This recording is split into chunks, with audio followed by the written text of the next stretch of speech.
Good evening mga kasadyo. So 100% tayong magdi-drain ng ating tubig ngayon dahil nagkaka-ammonia na po yung tubig at marami na pong tilapia natin yung namatay. So ito po yung ginagawa ko mga kasadyo. Yan, nag-drain ako ngayong gabi. So gabi ngayon mga kasadyo. So ngayon tayo nagdi-drain kasi ito lang yung beacon time natin. Pati yung filter box natin dito. Yan. Drain din.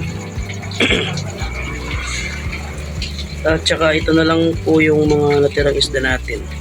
500 sila lahat pero yung natira ay ito na lang. So parang hindi na ito aabot ng 100 dahil marami talagang nagkakamatay na isda mga kastudyo. Gawa nung bago itong concrete pond pinayos ko, tapos paglagay ng tubig diretso ko agad nilagyan ng similya. So ito po yung nangyari mga kastudyo. Na-contaminated din sa chemical yung mga isda at saka nagkaka-ammonia po. Kaya napilitan akong i-drain na lang to para masurvive naman yung iba kasi sayang din naman yung gastos dito eh. Pinayos ko itong mga kasadyo. So papalitan natin to 100% na tubig. Ito drain na drain. Yung makikita yung medyo maliit na green, yan po ay asula. So hindi po tumaba yung asula gawa nung nagkaka-ammonia na yung tubig plus chemical pa ng semento na pinagawa ko dito. Yung isda natin mga kasadyo, may malaki na yan. So papalitan na natin ng tubig galing doon sa balon mga kasadyo. Tapos papanda rin natin yung filter box. Ayan na po siya mga kasadyo. Umandar na po yung ating water pump. Yan, yung maliit na water pump lang yung ginagamit natin. Ito na po mga kasadyo. Lalagyan ulit natin to ng tubig. Saka kung nakita nyo po yung mga bakat dyan, yan, doon na yung bakat doon. Bali andyan rin natin ilagay yung yung sukat ng tubig na ilalagay natin dito. Then may bakat naman kasi yan eh. Kalahating metro ata yung lalim niya. Lang po yung nagsusupply ng tubig dito. Noon kasi nag-iigib lang ako. Ang hirap nag-iigib dito mga kasadyo. Umabot ng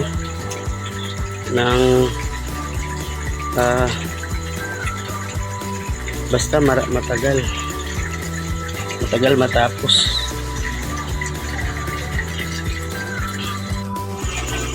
Ito na po mga kasadyo yung filter box nya.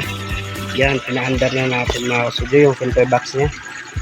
Ito po yung tubig dito, dumadaloy dito. Yan. So naka filter box na, umaandar na yung submersible pump natin. So kung napapansin yung mga kasadyo, kalahati lang po yung tubig na kaya ng ating water pump. So nag-automatic siya na huminto pag masyadong mainit na po yung kanyang yung tawag dun. Parang may thermal siya. Pag mainit na siya, automatic siyang magka-cut off. Ito po yung nangyari dito mga kasadyo. Ito muna yung tubig dito mga kasadyo. Yan. Kalahati lang po yung tubig sana natin ilagay dito. So papaanda rin natin to 30 minutes. So papahingahin lang natin mga kasadyo para naman po lumamig at umandar ulit yung makina dito, yung water pump natin. Automatic siyang nag-shutdown pag masyado nang mainit. Kaya dalawang beses natin itong papaanda rin mga kasadyo. So sula po mga kasadyo, yung nakikita nyong nakalutang dyan. Yan, sula po yan. Ito po yung ah, filter box natin. Yan po siya pag nag-ooperate na yung filter box natin. Medyo malaki rin yung kanyang hatak ng tubig. Yan. So, ang kulang lang dito mga kasadyo, kaya siguro may marami rin namamatay ay dahil sa oxygen. Wala po kasi oxygen itong ano ko, secret pan.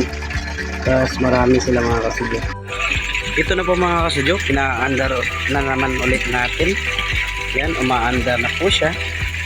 Kasabay ng filter box natin. So, gabing-gabi ngayon mga ka-studio. Yan. Ito muna yung backup light natin. Automatic kasing nagka-cut off yung ano natin, water pump pag mainit na.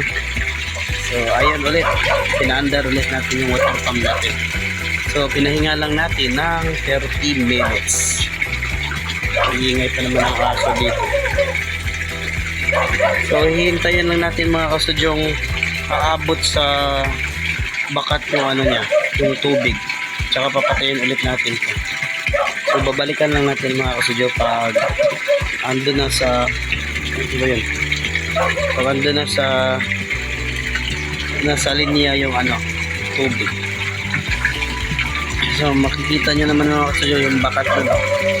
Yun yung guide natin para sa tubig natin. So, ingay ng aso.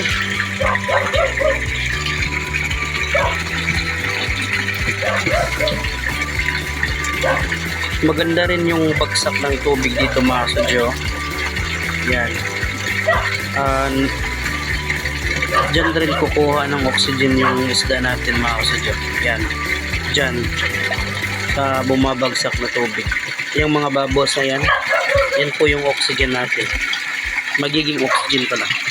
Saka doon sa kabila naman, yung running water natin mga kasudyo. Hihintayin lang natin siyang umabot dyan sa may linya at saka natin papatayin.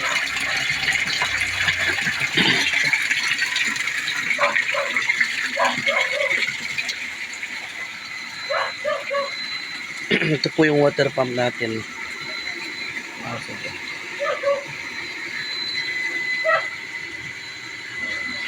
Tsaka ito po yung balon na kinukuhaan natin ng tubig, kunikunan. Yan.